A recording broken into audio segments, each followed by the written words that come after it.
The socialists of today see the Great War, that is, World War I, as a blatantly imperialist war. Even non-socialists laugh at that idiotic slogan, the war to end all wars. It is the opposite, they reply. Millions of young men were sent to die in the horrible conditions of the trenches, fighting only for the benefit of their nation's government and for the benefit of the bourgeoisie.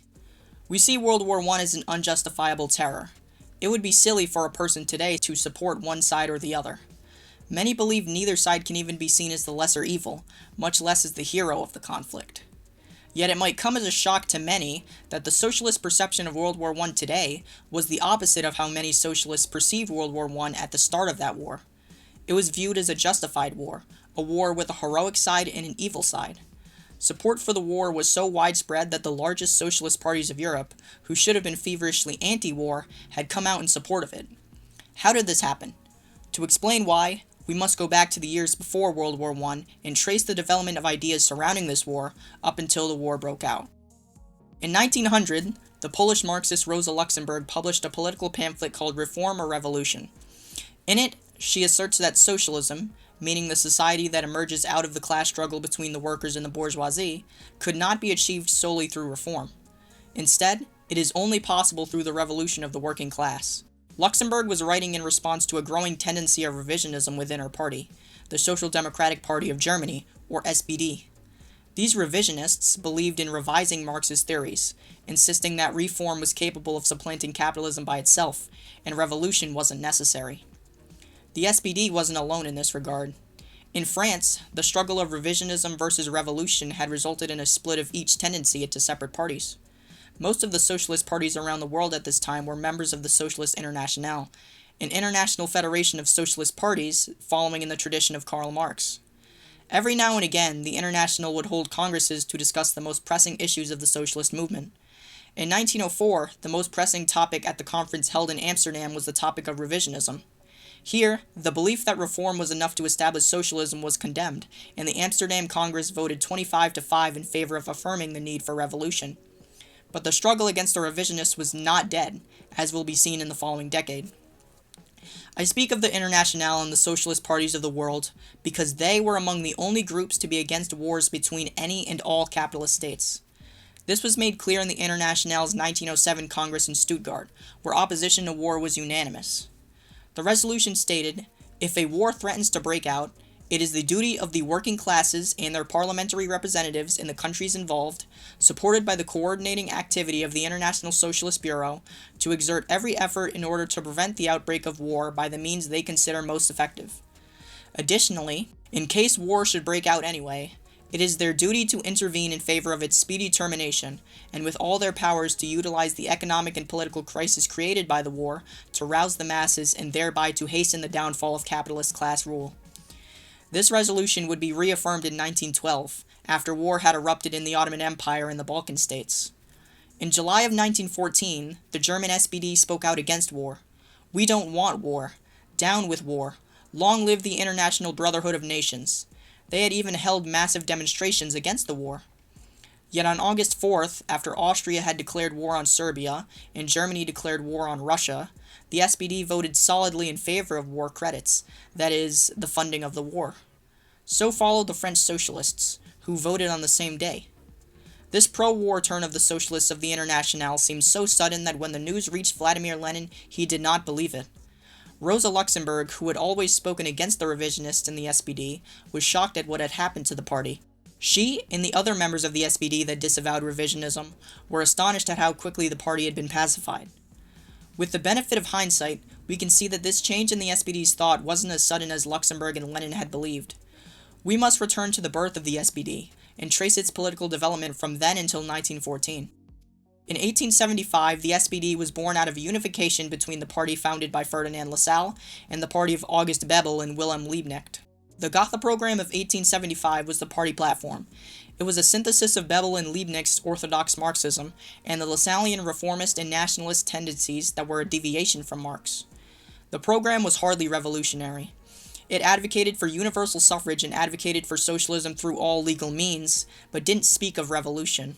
Marx famously criticized the program for its servile belief in the state, and he saw the reforms listed in the program as being no different than that of a liberal party. The Gotha program wasn't ideal to Bebel and Liebknecht, but it had achieved unity of the labor movement in Germany, and that was more important to them. But the party's policies tended away from this reformism and towards revolution after the parties banned by the German government showed that working within the government to achieve socialism would be impossible. As an illegal organization, the party quietly grew in the years from 1875 to 1890, when the ban on the party was finally lifted. In 1890, the party would win 19.75% of the vote, translating to 35 out of 397 seats in the Reichstag, Germany's parliament. To reflect the party's change in ideology, a new program was drafted, the Erfurt program. This program was considerably more Marxist than the Gotha program, making direct reference to the class struggle. But, like the Gotha program, it included a list of reforms to be fought for, such as universal suffrage and graduated taxation. Engels supported this program, yet also criticized it, and pointed out a growing tendency of opportunism within the party. Fearing a renewal of the anti-socialist law, they now want the party to find the present legal order in Germany adequate for putting through all party demands by peaceful means. In the long run, such a policy can only lead one's own party astray.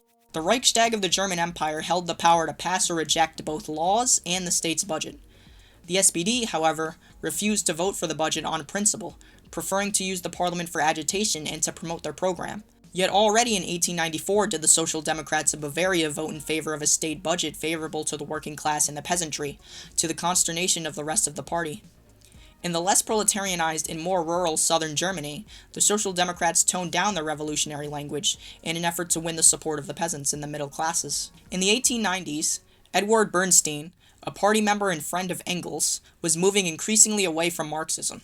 He questioned the need for a revolution, believing that socialism could be brought forth through reform. This was the ideology of revisionism that Rosa Luxemburg had attacked in 1900. Karl Kautsky, the leading theorist of the party, also criticized this revisionism, and the Dresden Congress of 1903 upheld revolution as the only means for achieving socialism. Yet despite his obvious deviations from Marxism, the SPD didn't even consider expelling Bernstein from the party. After all, the unity of the party was what gave it its strength, and Bernstein had been a respected member of the party from its birth. In the first decade of the 20th century, three distinct ideological currents had emerged within the party. There was the right, represented by the revisionism of Bernstein, who believed in working within the government to win reforms. There was the left, represented by Rosa Luxemburg, who believed preparing for revolution was the party's principal task. And then there was the center, represented by Karl Kautsky, who was against premature revolution and against blatant reformism. One of the biggest debates between the wings of the party was regarding the mass strike. After the 1905 Russian Revolution broke out, the left advocated for the mass strike as an important tactic. But the center and the right feared that any action that was too radical would result in the party being banned again, and saw the mass strike as a dangerous strategy capable of reversing the gains that the party had made. The party-affiliated trade unions are also of great interest. They were originally politically neutral, leaving the task of politics to the party, but as the trade unions grew, they became more and more devoted to reformism. In 1906, the ratio of trade union members to SPD voters was 4-1, significantly larger than it had been just a decade prior. The income of the trade unions was also much bigger than that of the party. 51 million marks in 1906-07 to the party's 1.2 million marks. As a result of this power, the trade unions held great influence on the party. It used this influence to move the party away from revolution. After all, the gains that the unions achieved, like shorter workdays, funds for sick pay and social security, and higher wages, were ultimately gains within the capitalist system. If a revolution failed, or if the government cracked down against a mass strike, these hard-fought gains could be taken away. The 1907 elections are among the most important in the history of the SPD. The campaign settled around the issue of imperialism, as it was 2 years after a colonial scuffle between Germany and France over Morocco. All of the parties except the SPD, even the Progressive Party, rallied in support of Germany's imperialism. This made the SPD an easy target, as it could be condemned by the other parties as being enemies of the German nation. As a result, the SPD lost half of its seats in the Reichstag. The right of the party blamed the left's radicalism and internationalism for scaring away voters. Meanwhile, the left believed the party should attack nationalism even further. The so-called national question became a topic of debate within the party. Thus we return to the 1907 Congress of the Internationale, where the SPD voted for the opposition to war by any means. Yet under the influence of the trade unions and the revisionists, they also voted against the opposition to colonialism. This signaled a move to the right for the SPD, caused by the loss of the 1907 elections. The jailing of Karl Liebknecht, one of the foremost revolutionaries on the left, for his anti-militarist views, motivated the center and the right to exercise even more caution in its rhetoric. 1911 marked another Morocco-related crisis, caused by more colonial scuffles.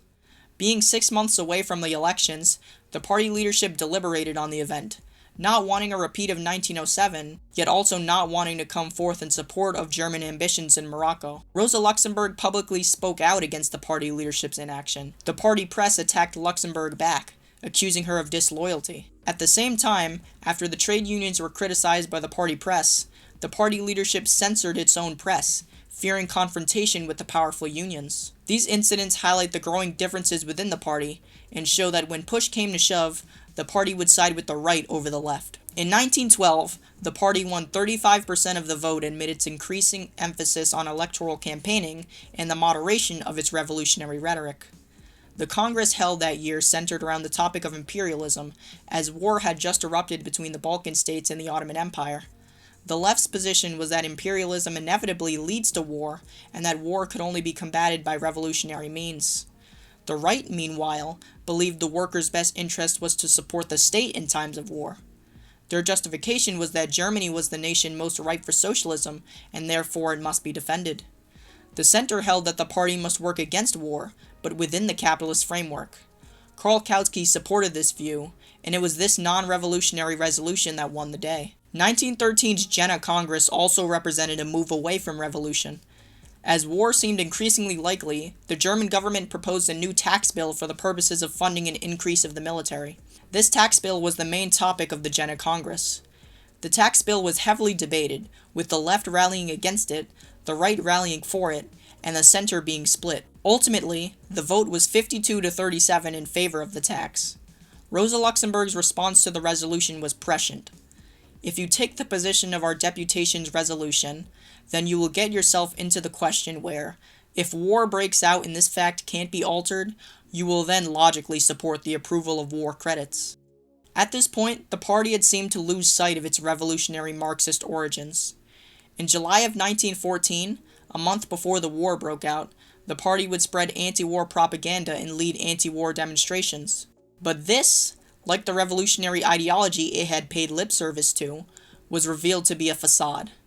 In 1914, when the SPD voted for war credits, Marxism was nothing but a minority tendency within the party. Kautsky, along with his fellow centrist Hugo Hasse, was initially against war credits. When it became clear the party was going to vote in favor of them, he lobbied for the party to demand no annexations and no violations of neutrality. This act of compromise, typical of Kautsky, was rejected. As chairman of the party, Hasse declared in a session of the Reichstag, "The thing for us to do now is to avert this danger and to secure the culture and independence of our land. In the hour of danger, we will not leave our fatherland in the lurch." This was in direct contradiction to one of Marx's most famous quotes, "The working men have no country." The SPD defended their decision by labeling the war as one of self-defense against a reactionary and despotic Russia. But this was hardly different from the German government's depiction of Russia as a barbaric nation in its propaganda. Over time, the party's rhetoric had softened and softened until it was functionally no different than that of the German state itself, the state that it had once vowed to overthrow. It is exactly this, the subjugation of the independent working class party into the purview of the state, so that the state's enemies become the party's enemies, that explains the perversion of war from a great tragedy to a heroic battle. Ultimately, it was the transformation of the socialist parties of Europe from revolutionary to reformist that changed their opposition to war into support for it.